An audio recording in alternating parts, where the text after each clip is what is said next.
ठीक है, नहीं है।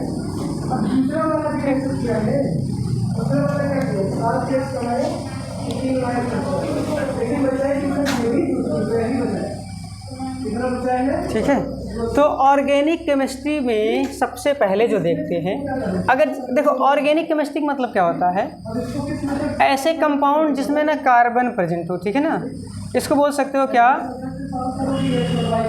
कार्बन युक्त यौगिक, क्या बोल सकते हो, कार्बन युक्त यौगिक, मेनली कार्बन होते हैं। ऑर्गेनिक केमिस्ट्री में जो पढ़ते हैं, ऑर्गेनिक केमिस्ट्री में क्या पढ़ते हैं, ऑर्गेनिक मॉलिक्यूल के बारे में, ठीक है, कार्बनिक यौगिक के बारे में। और कार्बनिक यौगिक किसे बोलते हैं, जिसमें कार्बन हो, लेकिन कुछ को छोड़ करके, एक्सेप्ट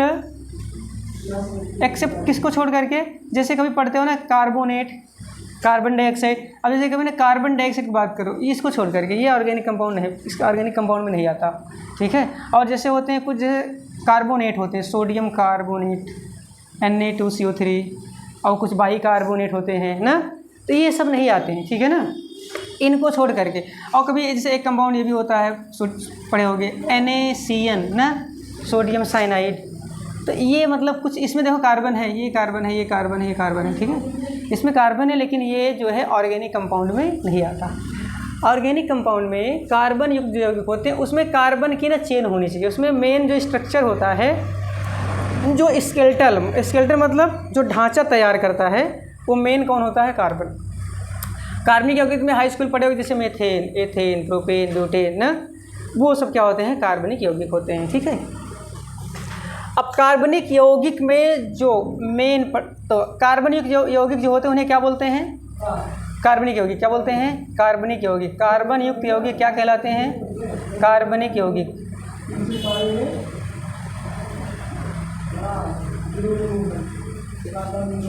कार्बनिक यौगिक, ठीक।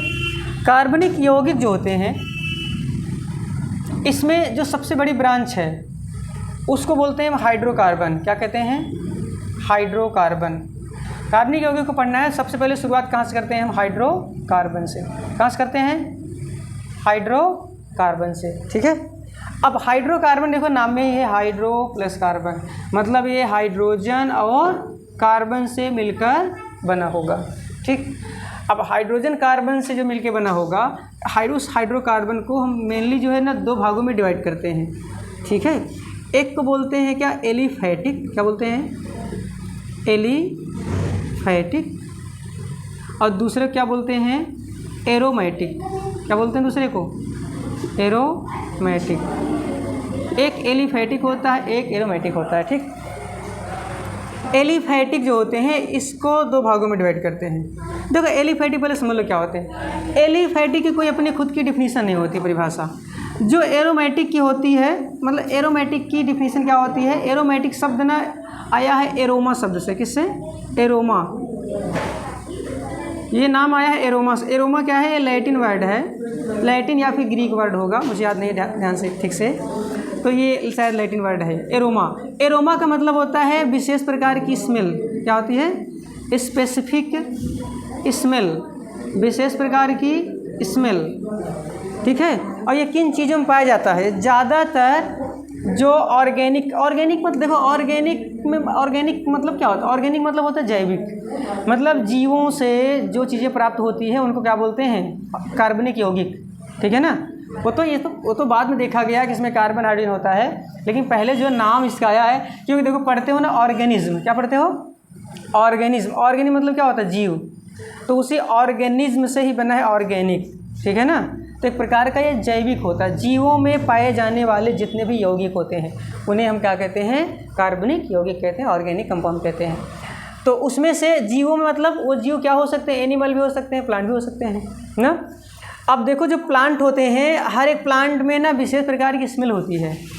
अभी देखो भाई आगे, अब अगर अभी एक आम की पत्ती दे दें, एक आंवले की पत्ती दे दें, अगर तुम्हें दिखाई ना भी देता हो, अगर उनको ऐसे सूंघ के पता करोगे तो पता चल जाए ना, ये नीम की पत्ती है, ये आम की पत्ती है, ये भी किसी और प्लांट की है। चलता है नहीं चलता है ना, चलेगा ना। तो ये होता है, मतलब देखो सब में ना कोई विशेष प्रकार की क्या होती है, स्मेल होती है। और ये स्पेसिफिक मतलब क्या होता है, स्पेसिफिक मतलब बहुत विशेष होते हैं, जैसे मसाले वाले सभी। अभी धनिया की स्मेल देखो कैसी होती है, और जो इसमें एक पत्ता डाला जाता है सब्जियों में, इलायची, सौंफ, इनकी सबकी देखो क्या होती स्मेल, बहुत अजीब होती है ना, बहुत अजीब। और लौंग वगैरह जो होते हैं देखो स्मेल बहुत ख़ास होती है ना, अब बहुत अच्छी भी लगती है। अब मतलब क्या है, एरोमा का मतलब यही है स्पेसिफिक स्मेल, जो कि ऐसी चीज़ों में होता है जैसे मसाले वाली चीज़ें जो प्लांट होते हैं। अब वो उन प्लांट के अंदर जिसकी वजह से वो स्मेल आती है, उसके अंदर जो कंपाउंड होता है उनको बोला गया था एरोमेटिक।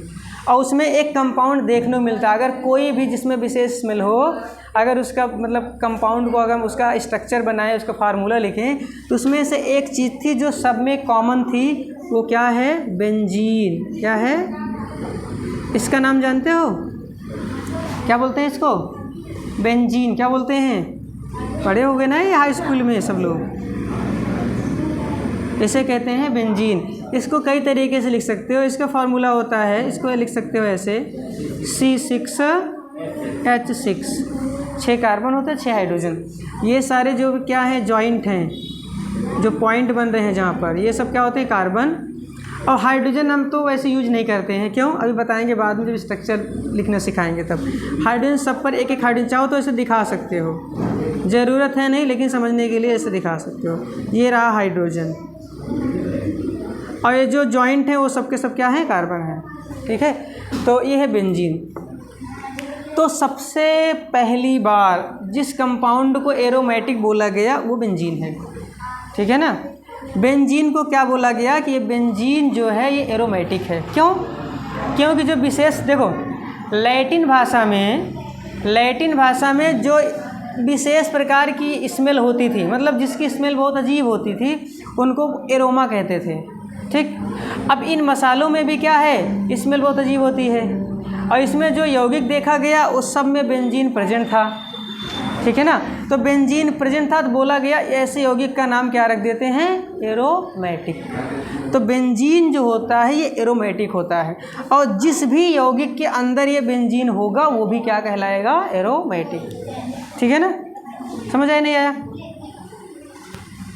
तो वो क्या कहलाएगा, एरोमेटिक। अब देखो मतलब बेंजीन एरोमेटिक है, बेंजीन के जैसे वाले या फिर बेंजीन जिसमें होगा वो भी एरोमेटिक हुए।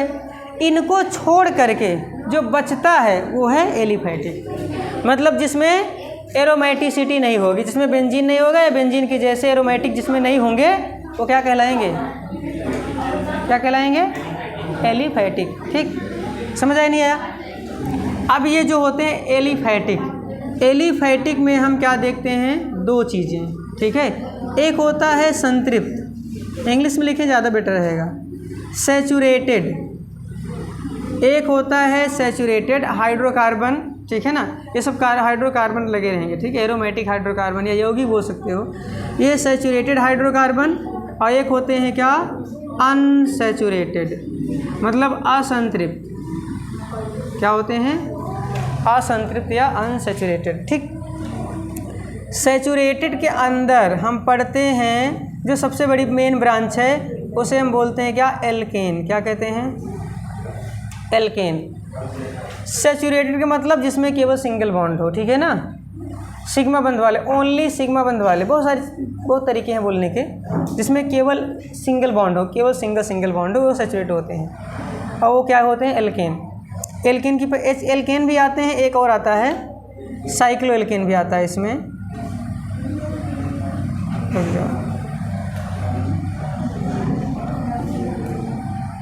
इसमें साइक्लो एल्केन और एल्केन पढ़े जाते हैं। ठीक है, ये होता। और अनसैचुरेटेड के अंदर हम क्या पढ़ते हैं, 2 चीज़ें, एक होता है एल्कीन और दूसरा क्या होता है, एल्काइन। ठीक है ना, ये होता है। तो अब कुल मिलाकर के पढ़ने सारी चीज़ें हैं, एल्केन भी, एल्कीन भी, एल्काइन भी, और ये बेंजीन। तो देखो क्लास 11th में जो पढ़े जाते हैं वो एल्केन पढ़ा जाएगा, एल्कीन भी पढ़ा जाएगा, एल्काइन भी है, बेंजीन भी है। उसके बाद 12th में जो है थोड़ा सा ये एडवांस हो जाएगा, इसमें कुछ चीज़ें और ऐड हो जाएंगी। जैसे पहला चैप्टर जो है वहाँ पे है एल्केन की जगह उसमें है हैलो एल्केन, मतलब हैलोजन क्या होगा, जुड़ा होगा, ठीक है ना, उसे हैलो एल्केन कहेंगे। उसके बाद जो चैप्टर आता है एल्कोहल फिनॉल ईथर, उसमें OH ग्रुप लग जाता है, वहाँ पे कुछ फंक्शनल ग्रुप आ जाते हैं, ठीक है ना। तो ये चीज़ें होती, यहाँ तक क्लियर हुआ ना। मतलब अब हम जो पढ़ेंगे उसमें से जो भी हाइड्रोकार्बन होंगे या तो एल्केन होंगे या एल्कीन होंगे या अल्काइन, मतलब इनमें से कोई एक होंगे, ठीक। अब जैसे मान लो हमारे पास एल्केन एल्केन एल्केन कुछ भी है, तो उसको ना लिखते कितने तरीके से हैं वो चीज़ देखें।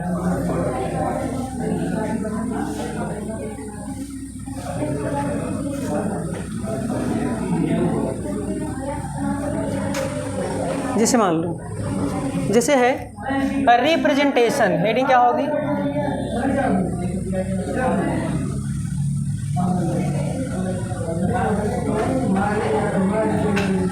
ऑफ हाइड्रोकार्बन,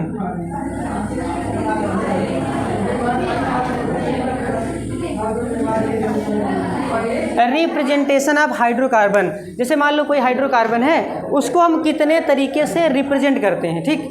तो जो सबसे पहला तरीका होता है लिखने का, जैसे मान लो कोई हाइड्रोकार्बन ले लेते हैं, एक एग्जांपल, जैसे कुछ भी ऐसे अपन ले लें, जैसे मान लो है C3 और H4O, ऐसे मान लेते हैं, कोई भी है वैसे जनरल, ठीक है ना। अब देखते हैं क्या बनता है इसमें, ठीक है ना।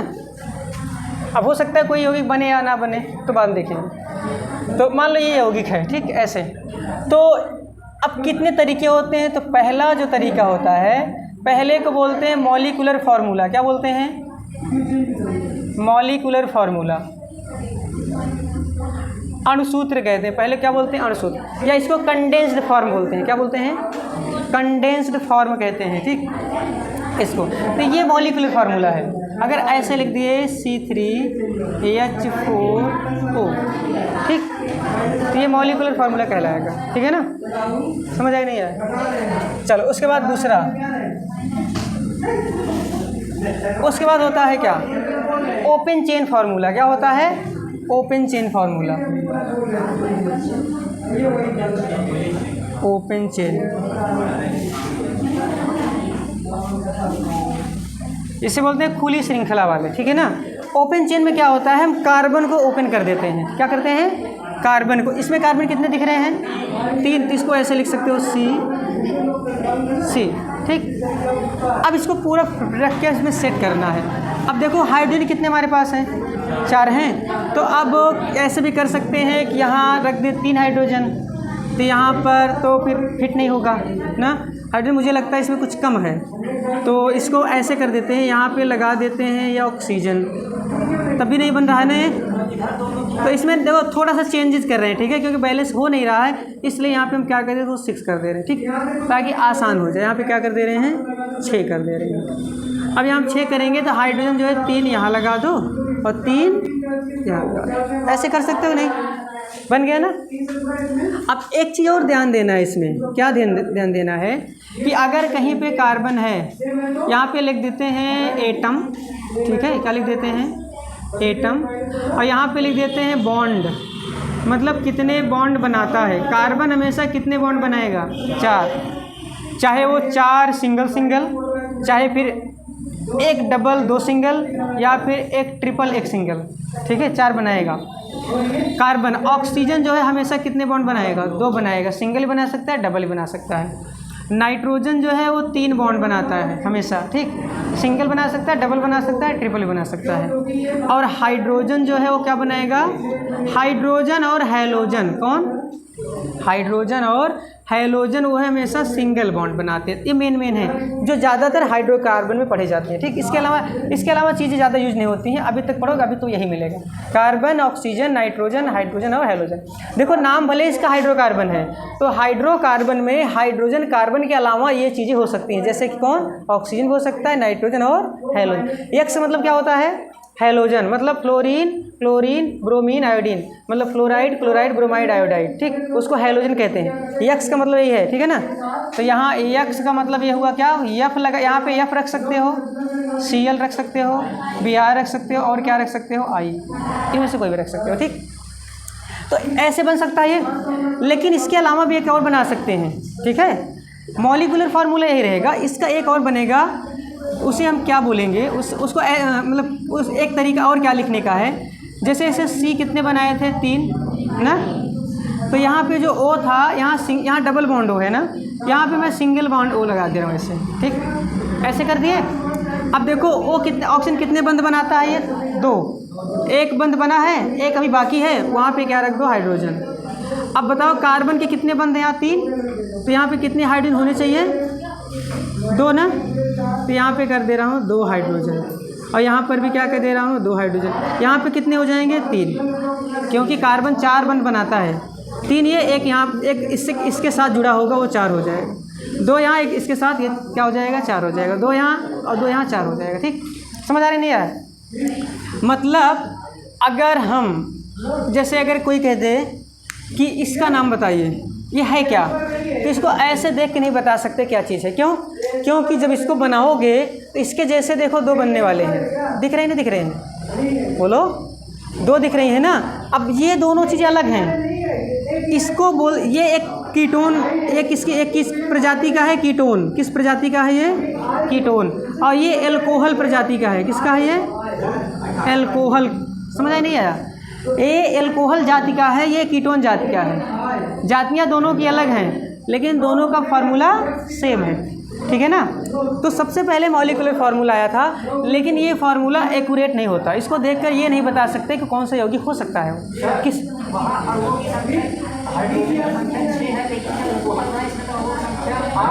आठ हो रही है सच में? हाँ यार सही कह रहे हो। तो इसका मतलब ये पॉसिबल नहीं है, तो ये बनेगा फिर। देखो तो गलत बना दिए थे, ऐसे कर लो, CH3 C double bond O, CH2 C double bond OH, ये बनेगा। ये एल्डिहाइड क्या है, ये एल्डिहाइड बोलते हैं इसको। अब सही है, अब चेक करो, देखो अब सही है ना। मतलब इसके 2 रूप हैं, एक कीटोन जाति का है, एक एल्डिहाइड, ठीक। अब आदमी को नहीं दे, अब आदमी को देख बता सकते हो क्या कि ये हिंदू है कि मुस्लिम है कि ईसाई है ना। लेकिन कुछ चीज़ें होती हैं जैसे दाढ़ी बाल ये सब, अगर कोई लगा ले तो उससे देख के थोड़ा बहुत आइडिया हो जाता है ना, बाकी वैसे नहीं बता सकते। अब इन दोनों के बीच में संबंध क्या है, इन दोनों को एक दूसरे के बीच में क्या संबंध है, इनके बीच संबंध है आइसोमर का। क्या? आइसोमर। ये एक दूसरे के आइसोमर कहलाते हैं। जैसे अगर 2 लोगों की शक्ल एक जैसी मिलती हो तो उसे क्या बोलते हैं, हम शक्ल कहते हैं। कहते नहीं कहते हैं, क्या बोलते हैं, हम शक्ल ना। अगर 2 लोग शक्ल एक जैसे कहेंगे इसका डुप्लीकेट है, थोड़ा बहुत मैच करता रहेगा ना। तो ये दोनों जो है, इन दोनों के बीच क्या संबंध है, अगर कभी भी मॉलिक्यूल के मॉलिक्यूलर फार्मूला अगर सेम हो लेकिन स्ट्रक्चर अलग अलग बने तो उन दोनों में आइसोमर का रिलेशन होता है। और कौन सा आइसोमर है ये सब बाद पढ़ोगे। वैसे यहाँ पर जो होगा वो है फंक्शनल आइसोमर। कौन सा? फंक्शनल। क्यों? क्योंकि इसमें दोनों में डिफरेंस क्या है, फंक्शनल ग्रुप का। इसमें कीटोन ग्रुप है, इसमें एल्डिहाइड ग्रुप है, ठीक है ना। दोनों का फार्मूला सेम है लेकिन एक कीटोन का है, एक एल्डिहाइड का है, और दोनों क्या है, एक दूसरे के आइसोमर, ठीक है ना। समझ आई नहीं आया? ये है, तो ये है ओपन चेन फॉर्म। इसके बाद थोड़ा सा ज़्यादा ओपन कर दिया, और इसको बीच में लिख सकते हो। ABC जो है इसे बोलते हैं एक्सपेंडेड फॉर्म। क्या होता है? एक्सपेंडेड फार्मूला या एक्सपेंडेड फॉर्म, ठीक। इसमें क्या होता है, इसमें और ज़्यादा एकदम से फैला दो, ठीक है ना। सारे एटम जो है दूर दूर कर दो, उसे क्या बोलते हैं, एक्सपेंडेड फॉर्म। सारे मतलब ये हाइड्रोजन जो देखा अभी यहाँ पे बगल में थे, इसको भी ओपन करना होगा तो ऐसे दिखेगा, C double bond O C, और ये तीनों हाइड्रोजन क्या हो जाएंगे, अलग अलग हो जाएंगे ऐसे। समझ नहीं आया? ऐसे उसको भी चाहो तो ओपन कर सकते हो, ठीक। तो ये हो गया एक्सपेंडेड फॉर्म। ध्यान समझना ये चीज़ें, ठीक है ना। इसके बाद आया D। एक और क्या होता है, बॉन्ड लाइन स्ट्रक्चर। क्या बोलते हैं इसको? बॉन्ड लाइन स्ट्रक्चर, या बॉन्ड लाइन फार्मूला भी कह सकते हो इसको। बॉन्ड लाइन स्ट्रक्चर में क्या होता है, हम क्या करते हैं, देखो ये सबको पता है, पढ़ क्या रहे हैं, हाइड्रोकार्बन। हाइड्रोकार्बन मतलब हाइड्रोजन कार्बन। तो उसमें क्या करते हैं, हमको हाइड्रोजन और कार्बन को दिखाने की ज़रूरत ही नहीं है, क्योंकि हम जितनी चीज़ें पढ़ रहे हैं सबके सब हाइड्रोकार्बन है ना। जब हमको पता है कि सारी चीज़ें हाइड्रोकार्बन है तो क्या ज़रूरत है हमको कार्बन हाइड्रोजन को लिखने की। ठीक। तो उनको क्या करते हैं, हाइड्रोजन को तो गायब कर देते हैं, लेकिन कार्बन को दिखाने के लिए कुछ जॉइंट्स या पॉइंट्स दिखाते हैं। ठीक, जैसे कि अब इसका बनाना हो तो इसमें कितने कार्बन हैं, 3, तो 3 कार्बन को हम पॉइंट से दिखाएंगे। जैसे एक मान लो ये 1, ये 2, ये 3। इसमें देखो एक जॉइंट है, 2 सिरे हैं ना, एक देखो यहाँ से चले यहाँ पहुँचे, मतलब जहाँ शुरू किए वो क्या है, कार्बन है, फिर जहाँ गए सीधे सीधे, ठीक, वो क्या होगा, वहाँ कार्बन होगा, जहाँ लास्ट जाओ वो कार्बन, मतलब इसमें कितने कार्बन है, 3। तो तीनों मतलब जैसे 3 कार्बन बनाए थे, 3 कार्बन की बजाय ऐसे भी कर सकते हो। इसका मतलब क्या हुआ, 3 कार्बन। और ये बॉन्ड लाइन, जो ये बॉन्ड है उनको लाइन से दिखाते हैं। ये बॉन्ड देखो, ये बॉन्ड है, ये दोनों के बीच जो बॉन्ड है ये दोनों हैं। ठीक, अब हाइड्रोजन दिखाने की जरूरत नहीं है, लेकिन इसमें इसके अलावा एक और देखो ऑक्सीजन प्रेजेंट है, तो ऑक्सीजन को दिखा देते हैं यहाँ पे ऐसे डबल लाइन से ऐसे ऊपर दो। ठीक, तो ये स्ट्रक्चर जो है बॉन्ड लाइन है। वैसे सबसे आसान होता है ये, अगर समझ में अगर आ गया तो सबसे इजी होता है। इसमें से देखो जो इंटरमीडिएट लेवल पे जो पढ़े जाते हैं हाई स्कूल इंटर में, वो ज़्यादातर जो यूजफुल होते हैं वो ये वाले और ये वाले। ये वाला तो एक्यूरेट हो, ये तो शुद्ध नहीं होता, समझ लो, इसको देख के कोई चीज़ हम डिसाइड नहीं कर सकते। ठीक, और इसकी बात करें तो बहुत ज़्यादा फैला हुआ होता है ये, तो जगह भी ज़्यादा लेता है, टाइम भी लगता है लिखने में। ठीक, और देखने में भी अच्छा नहीं लगता, तो इसकी बजाय हम इसको यूज कर सकते हैं ज़्यादातर, या अगर इससे अच्छा अगर ये आता है तो ये भी बेटर है। मतलब अब जब भी कभी हम कोई भी हाइड्रोकार्बन कभी भी लिखेंगे तो या तो इस फॉर्म में या तो इस फॉर्म में। ठीक, दोनों बात ये सबसे ज़्यादा इजी होता है। ठीक है ना, जब भी रिएक्शन वगैरह करते हैं तो रिएक्शन वगैरह के लिए हम खास करके इसको लिखते हैं। अब इसमें देखो हाइड्रोजन दिखाई नहीं दे रहा है ना, लेकिन यहाँ पे अब बता सकते हो यहाँ पे कितना हाइड्रोजन है, यहाँ पर कितने हाइड्रोजन हैं, 3। कैसे पता चलेगा, कार्बन कितने बंध बनाता है, तो इस कार्बन पास कितने बंध हैं इस समय, एक देखो एक बॉन्ड है, अब कितने बचे, इसका मतलब यहाँ 3 हाइड्रोजन है, ऐसे ही समझना पड़ेगा। ठीक, यहाँ पर एक कार्बन है, एक बॉन्ड है, अगर एक बॉन्ड यहाँ पे है, एक बंध है, तो अभी बचे कितने, 3, इसका मतलब 3 हाइड्रोजन यहाँ होंगे। ये वाला कार्बन देखो, इस कार्बन कितने बॉन्ड हैं, बीच वाले कार्बन के पास कितने बॉन्ड हैं, हाँ 4 हैं, 1 2 2 ऊपर 4 हो गए, मतलब इसके पास हाइड्रोजन नहीं होगा। देख लो यहाँ पर कोई हाइड्रोजन है नहीं, तो ऐसे समझ सकते हो। तो ये हो गया बॉन्ड लाइन स्ट्रक्चर। ठीक, इसके बाद जो पढ़ते हैं देखो और बहुत सारी चीज़ें पढ़ते हैं, जैसे कि अभी आता है एक फिशर फॉर्म, ठीक है ना, एक होता है वेज डैश फॉर्म या 3 डायमेंशनल, सीधा 3 डायमेंशनल बोलते हैं। ठीक है ना, एक होता है 3D,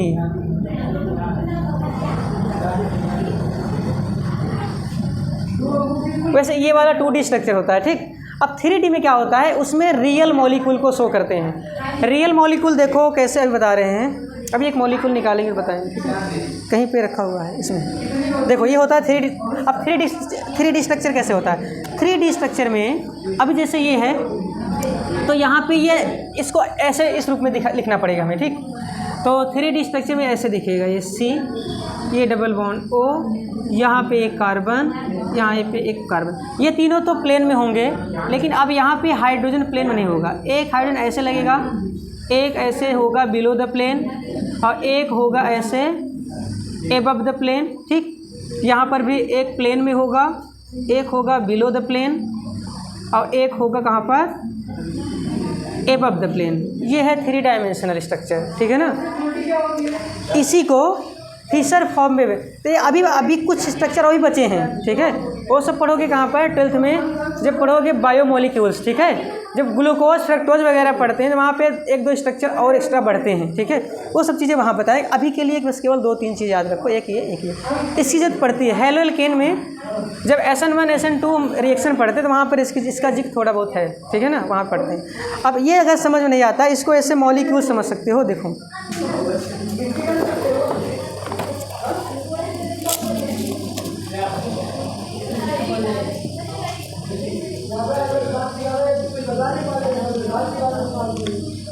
देखो इसमें जो है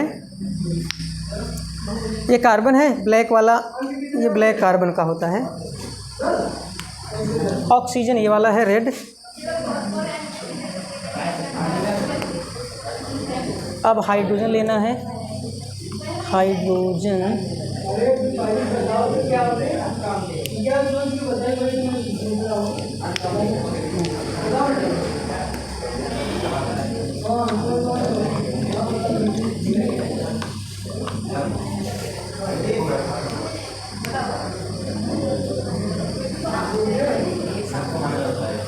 हाइड्रोजन तो 6 नहीं है, 6 हाइड्रोजन 5 ही है शायद।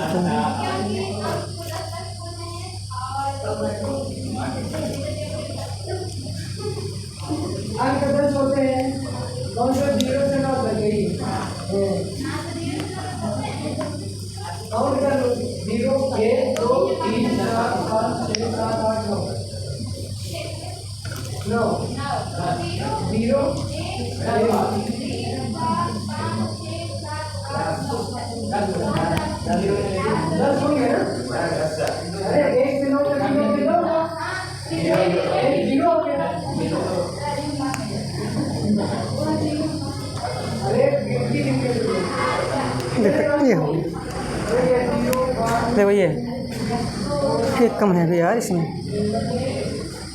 ये ठीक, ये ऐसे है ठीक। देखो ये जो दिख रहा है ये ऐसे है, ठीक है ना।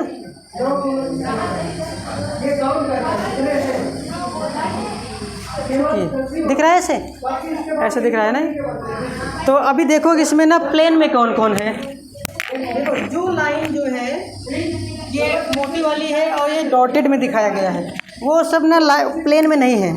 अगर हम इसको ऐसे यहाँ से काटें, ऐसे अगर काट दें तो कितने एटम बताओ कटेंगे? वो कटेगा ऑक्सीजन, ये कार्बन, ये वाला कार्बन, ये वाला कार्बन, ये हाइड्रोजन। इसको हाइड्रोजन मान लो, ठीक है ना, क्योंकि सेम कलर वाइट कलर के नहीं है लेकिन साइज दोनों की सेम है ना। इसको हाइड्रोजन मान लो, ये 3, ये भी हाइड्रोजन, ये भी हाइड्रोजन है, अलग अलग कलर के भले ही हैं।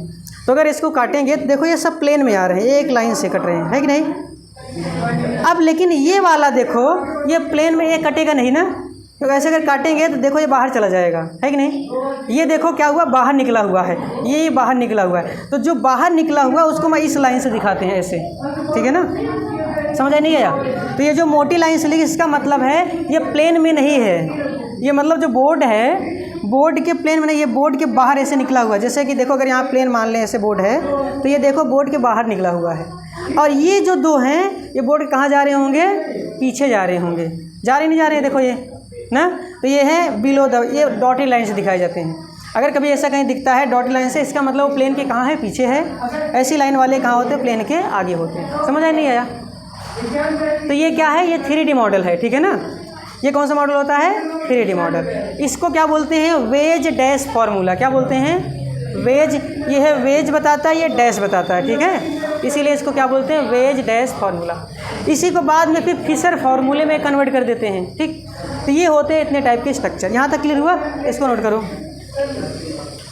एल्कीन, हाइड्रोकार्बन, इनका नामकरण, ठीक है। तो इन यौगिकों का ना 2 नामकरण किया जाता है। एक को बोलते हैं जनरली ट्राइवियल नेम, ठीक है ना, ये, और द्विनाम पद्धति वाले, और एक होते हैं IUPAC। अब वैसे हर जगह वो कॉमन नेम से जाने जाते हैं। मतलब कि जो हाइड्रोकार्बन होते हैं उनके 2 नाम हो सकते हैं। पहला क्या हो सकता है, IUPAC, पहला IUPAC, और दूसरा क्या हो सकता है, कॉमन। क्या हो सकता है, कॉमन, ठीक है ना। यहाँ पर हम लिखते हैं कंपाउंड, हाइड्रो जो भी होगा हाइड्रोकार्बन है, यहाँ पर हाइड्रोकार्बन, ठीक। यहाँ पे उसका IUPAC नाम, यहाँ पे उसका कॉमन नेम। देखो होता क्या है, कॉमन नेम सबके नहीं होते हैं, ठीक है ना। मतलब कि कुछ होते हैं 10 या 5%, उससे भी कम मान चलो, ठीक है ना। मतलब लो लेवल पे तो और कम हो सकते हैं, कुछ कम। जैसे मतलब कि हर ब्रांच से, लगभग हर ग्रुप से 2, 4, 6 नाम ऐसे होते हैं जो कॉमन होते हैं, जो थोड़ा इजी होते हैं। लेकिन IUPAC जो होता है वो सबके लिए होता है। तो IUPAC नाम जो है, इसके लिए बहुत सारे रूल्स हैं, उसको ना इसके बाद आगे बताएंगे IUPAC नाम कैसे लिखते हैं। लेकिन कॉमन नेम जो होगा ये हमेशा याद रखना पड़ेगा, ठीक। तो मैं यहाँ पे ना कुछ जो ज़्यादा इंपॉर्टेंट, जो 11th 12th में जितने भी पढ़े जाते हैं, जो सबसे ज़्यादा काम में आते हैं, उनके IUPAC और कॉमन नेम बता रहे हैं, ठीक है। IUPAC बाद में सिखाएं कैसे लिखेंगे, अभी के लिए बस केवल वैसे लिख देंगे, ठीक। और कॉमन नेम उसको बताया नहीं जा सकता, ठीक है। कुछ के हैं 1-2, जैसे कि अभी हेलोलिकिन की बात करें, उन्हें कॉमन नेम कुछ के लिख सकते हो। लेकिन बहुत कॉमन नेम दरअसल क्या होते हैं, मतलब जैसे किसी भी यौगिक की जब खोज होती है, तो मतलब जिस कभी कभी साइंटिस्ट के नाम पे रख देते हैं, कभी कभी उसके नेचर के नाम पे रख देते हैं, कभी कभी जिस सोर्स से डिस्कवरी होती है उसके नाम पे रख देते हैं, तो उनका नाम अलग अलग रखा जाता है, इसलिए उसको याद ही रखना पड़ेगा। और IUPAC तो वो तो सीख जाओगे। जैसे अब कुछ यौगिक की बात करते हैं। जैसे मान लो पहला सबसे छोटा हाइड्रोकार्बन जो हमारा है CH4, ठीक, ये पता है इसको क्या बोलते हैं IUPAC नाम में? बोलो। मीथेन। क्या बोलते हैं इसको? मीथेन। लेकिन इसे कॉमन नेम क्या होता है? Marsh gas. क्या होता है?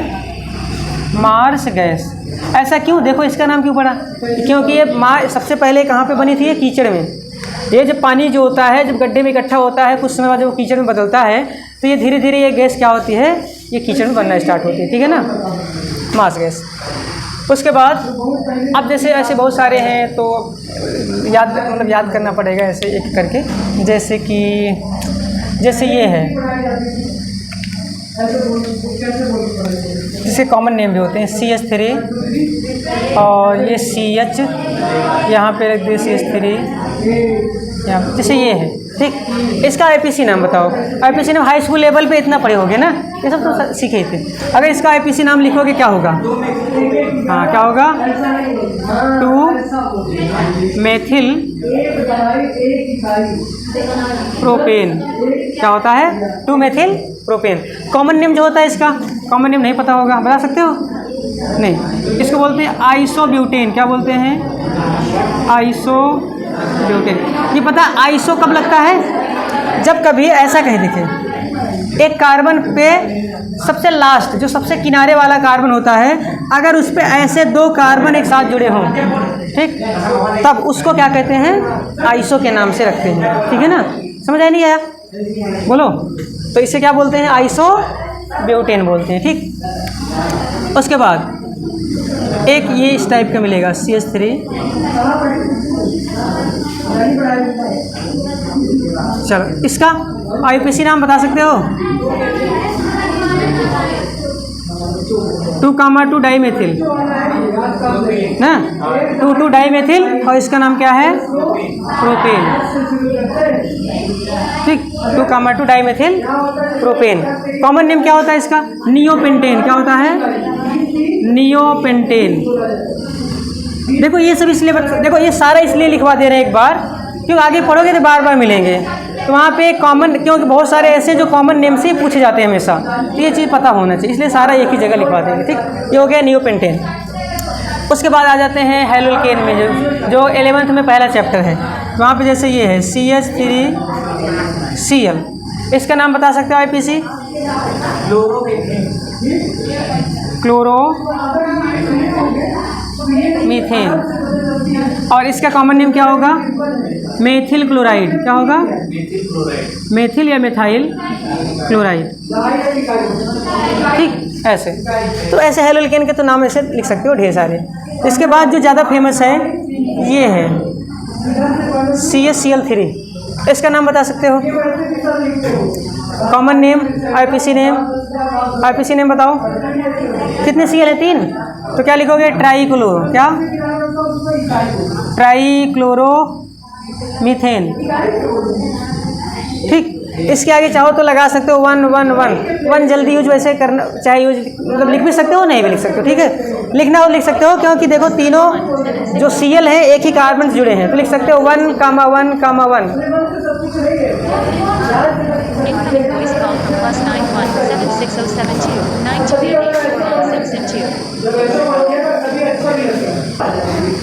चलो देखो, तो इसका क्या होगा? 1,1,1 ट्राईक्लोरोमीथेन। कॉमन नेम जरूरी है, अभी IUPAC नेम नहीं है, कोई दिक्कत नहीं, ये सब पढ़ना है, लेकिन ये याद रखना पड़ेगा, इसलिए इसको कहीं पे लिख लेना एक जगह, ठीक, अच्छे से। तो इसको बोलते हैं क्या? क्लोरोफॉर्म। क्या बोलते हैं? क्लोरोफॉर्म। इसको जानते होगे इसके बारे में बहुत सब। क्लोरोफॉर्म जानते हो ना? कहाँ होता है? मूवी वगैरह में देखते हो ना, जो रुमाल में ऐसे लिखते हैं, सुहा करके क्या कर देते हैं? बेहोश कर देते हैं, ठीक है ना। क्लोरोफॉर्म होता है, ठीक। अब वो क्लोरोफॉर्म जो होता है ये पता है क्या बनाता है? Phosgene gas. क्या बनाता है? क्लोरोफॉर्म जो होता है जैसे ही ना हवा के संपर्क में आता है ये तुरंत ही ना फाजिन गैस बना लेता है, और फाजिन गैस जो होती है वो क्या होती है, निस्तेतक होती है, पॉइजनस होती है, इसीलिए क्या होते हैं, बेहोशी आ जाती है। ठीक, ये चीज़ है। तो ये हो गया क्लोरोफॉर्म। ऐसे अभी और बहुत सारे मिलेंगे, जैसे कि एक होता है ये भी, क्लोरोफॉर्म ज़्यादा फेमस है। उसके बाद थोड़ा और आगे चलते हैं, जैसे ये है। अब जैसे फंक्शनल ग्रुप वालों की बात करें तो है CH3OH, ये है। ठीक, आईपीसी नाम इसका होता है एथेनॉल। क्या होता है, एथेनॉल। ठीक, लेकिन कॉमन नेम जो होगा, कॉमन नेम होगा एथिल अल्कोहल। क्या बोलते हैं इसको, एथिल अल्कोहल। इसको एक दरअसल होता है क्या, देसी दारू। क्या, देसी दारू का फार्मूला है। ठीक है ना, यहाँ चाहो तो लिख सकते हो देसी दारू।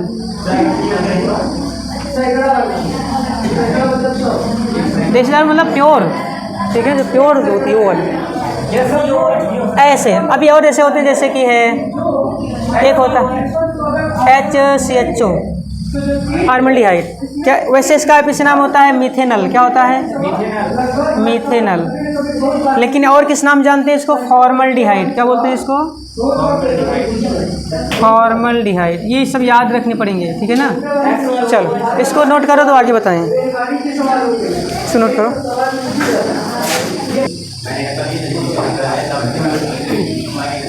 चलो देखो,